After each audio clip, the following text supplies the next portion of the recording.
di questa Serie A. Chiaramente è una neopromossa, ma sicuramente so che mi daranno qualche soddisfazione. Vero Tullio, tu cosa dici? Ma io sono un tifoso del Venezia, non solo perché sono veneziano, ma perché conosco la storia del Venezia, ci giocava mio padre, addirittura era portiere ai tempi purtroppo della guerra. Quindi ho un affetto particolare per il Venezia Calcio.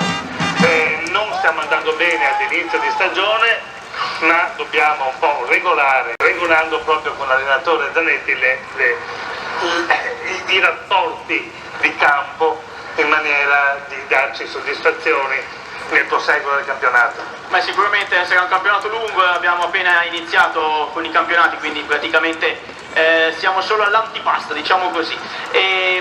Questi sono gli ospiti sportivi che hanno raggiunto la macchina e siamo onorati di averli con noi. Come dicevamo prima, dopo se riusciamo anche a intercettare la nipote di Federico Fellini, che ci racconterà cosa vuol dire essere qui oggi per omaggiare questo grande regista, e assieme al sindaco di Rimini che sancisce questo gemellaggio tra Venezia e Rimini, assieme al rinoceronte, appunto, che abbiamo detto prima, che sicuramente tutti quanti sono curiosi di ammirare questo rinoceronte dorato lungo il Canal Grande. La rinoceronte.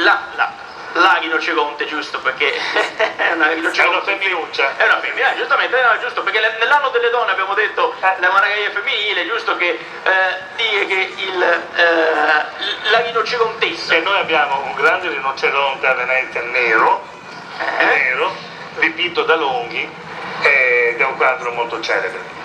Bravo, ma vedi Tullio quante cose che sa, io lo adoro questo uomo. Tullio sa tutto, cioè io potrei andare in vacanza 15 giorni a casa di Tullio e sarebbe come andare in vacanza a Venezia. Terremo molto vino. Meglio che non venga. Aspetta Maria Stella, dimmi. Ho collauto qui che è appena sbarcato, quindi se vuoi che sentiamo. Ok, allora sentiamo. Forza Venezia, forza Venezia, forza Venezia. Dalla voce di uno dei protagonisti del Venezia Calcio, vai. Sì, l'anno scorso, quest'anno è già iniziato, non benissimo, però insomma fa parte del percorso che dobbiamo fare. Andiamo ad affrontare una categoria difficile, ma alla lunga penso che riusciremo a dire la nostra. Benissimo, grazie. Grazie anche al tuo ospite, chiaramente lo sport è internazionale, quindi Elena racconta appunto chi sono le protagoniste e i protagonisti che sono appena sbarcati. Ladies and gentlemen, we have on the Machina with us the Umanareye Women's Basketball Club players, so the winners of last year's Italian Championship, huge applause for them. And then we have some of the players and representatives of Venezia Football Club that made the jump from the Serie B to the Serie A, and were struggling at the beginning of the season, but we have a lot of faith in them. Sono arrivate le tante agognate Marie. E facciamo un applauso alle Marie bellissime che con la nostra diretta e che tra poco appunto entrerà nel vivo. Non so se è già partito il corteo storico sportivo, doveva essere più o meno questo. Ancora, ti dico io quando lo vediamo passare sotto il ponte dell'Accademia. Però è partito, quindi insomma chi è sul Canal Grande già inizia a vedere questo corteo che tra poco... Che è preceduto dalla Serenissima. Bravo, esatto, io lì volevo arrivare, perché... dovrebbe essere preceduto da Rina. Prima c'è Rina, che chiaramente è il rinoceronte. Ma il corteo vero e proprio storico è preceduto dalla Serenissima, che tra poco racconteremo l'importanza di questa barca, però vorrei che Tullio, con le sue chiaramente capacità di dialettica, ci raccontasse che cosa ricorda il corteo storico. Il corteo storico racconta la potenza di Venezia, la prima repubblica marinara nel Mediterraneo per un lungo periodo.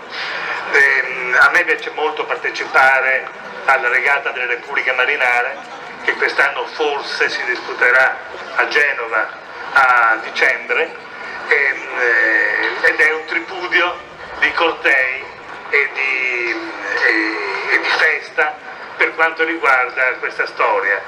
Io però sono d'accordo con Giovanni Giusto, che è consigliere delegato alle tradizioni, quando dice che è vero che mostriamo quello che eravamo, ma soprattutto dobbiamo mostrare, soprattutto alla regata storica, ciò che siamo, perché Venezia c'è, esiste, è da visitare, ma anche da vivere. Bravo, perché del resto, allora, questo è la Venezia, la cartolina, chiaramente con tutte le immagini meravigliose che vanno in tutto il mondo, però Venezia è una città, come hai detto tu, viva, una città che ha bisogno proprio di rimanere viva, e oggi sicuramente è una giornata che renderà viva questa città, e dobbiamo ringraziare sia i veneziani, i vocatori, le varie remiere, chi ha organizzato tutto questo. Chiaramente è un evento che è organizzato sì dal Comune di Venezia, e quindi è un piacere per noi e chiaramente per loro che hanno dato un aiuto a realizzare tutto questo. Maria Stella Donà, con chi sei? Maria Stella, sei con qualche ospite?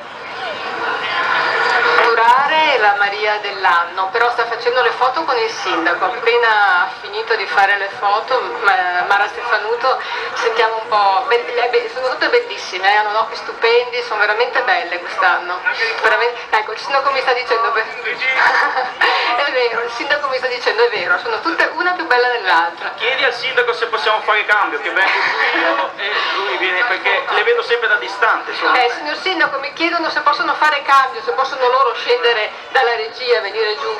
La regia che sta acá. Ha detto che dovete stare calmi. Ok, allora. Una barca molto grande che è stata costruita dal grande maestro d'Ascia Nino Giupponi negli anni 50. Vai Maria Stella. Allora, eccoci qua con Maria Stefanuto. Allora, Maria dell'anno, Angelo del 2022, qual è l'emozione più forte? Quella di essere Maria dell'anno o quella di lanciarsi dalle campanile?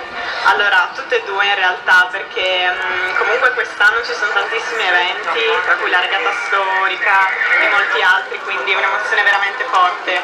E il prossimo anno sicuramente, appena salirò sul campanile, sarà un'altra emozione sempre forte che non dimenticherò mai. Cattureremo all'epoca, allora, quando sarà, che cosa proverai?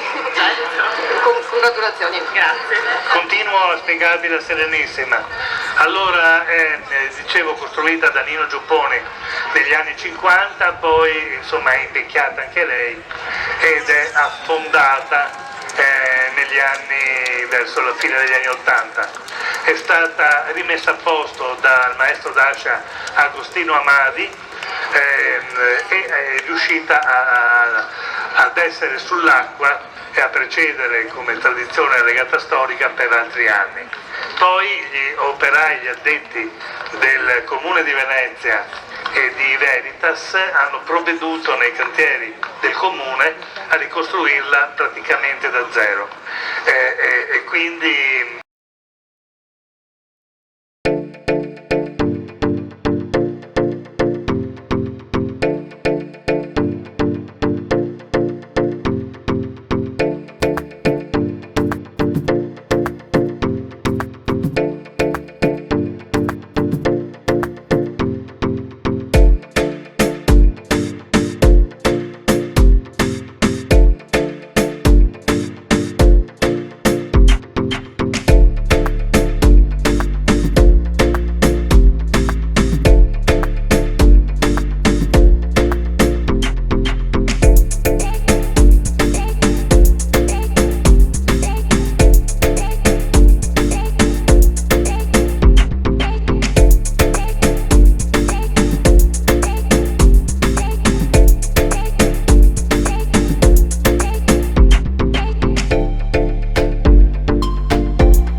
festa.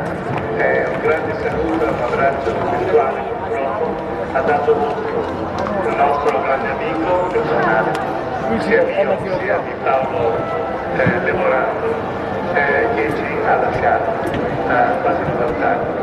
E dobbiamo solo ringraziarlo perché non ce ne viene che non abbia una colpa.